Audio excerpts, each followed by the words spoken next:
For 150 years, no power on earth had stopped the Ottoman Navy. Not Venice, not Spain, not the Pope with all his prayers. The Ottomans had turned the Mediterranean into their own private lake.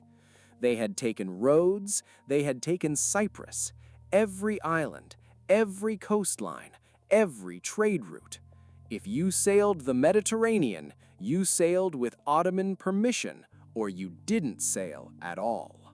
Their admiral, Ali Pasha, was a veteran who had never once tasted defeat. Then, three enemies who despised each other made one desperate deal: Spain, Venice, the Pope. These were not friends. Venice had been secretly trading with the Ottomans for decades. Spain and Venice competed across the entire Mediterranean. The Pope was furious at both, but something changed that calculation. October 7th, 1571. The Gulf of Patras, off the Greek coast. Both fleets spotted each other at dawn. The numbers favored the Ottomans: 270 warships, 77,000 men. The Holy League had 212 vessels and roughly equal soldiers. On paper, this was another Ottoman victory. But the Holy League had brought something Ali Pasha had never encountered: 6 ships. That was the difference.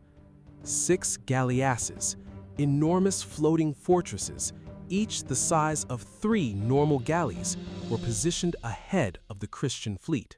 So heavy, they had to be towed into position before the battle. Each one carried 44 heavy cannon on every side. Ali Pasha had been warned about these ships. He didn't change his plan. That was the last mistake he ever made. When the Ottoman fleet charged forward at full speed in tight formation, they hit the galleasses first. Cannon opened up at close range.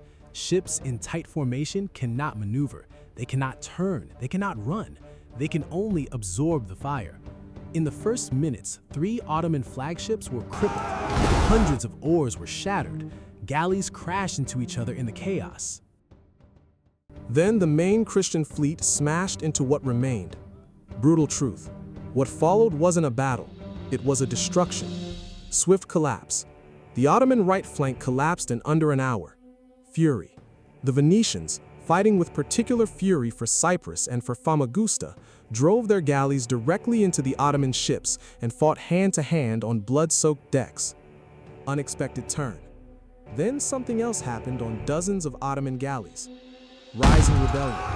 The enslaved Christian oarsmen, chained to their benches for years, broke free when their captors were overwhelmed. Reversal. They turned the oars against their masters. They grabbed swords from the dead.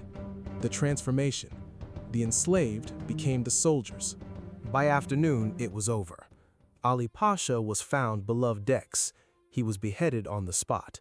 His head was mounted on a pike and raised above the Christian flagship so the entire surviving Ottoman fleet could see it. 30,000 Ottoman sailors dead, 15,000 Christian galley slaves freed, 137 Ottoman warships captured or destroyed. The most powerful navy the Mediterranean had ever seen, gone in 4 hours. Here is the part nobody tells you. Within 12 months, the Ottomans had built an entirely new fleet from scratch. Sultan Selim II looked his advisors in the eye and said, "You have only singed my beard. It will grow back." He was right. They recovered militarily, but they never recovered psychologically.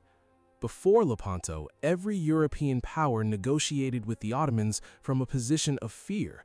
After Lepanto, they negotiated from a position of choice. The idea that the Ottomans were unstoppable, that myth which had terrified Europe for 150 years, died on the water at Patras on October 7th, 1571. 6 heavy ships, 1 afternoon, 1 overconfident admiral. That is all it took.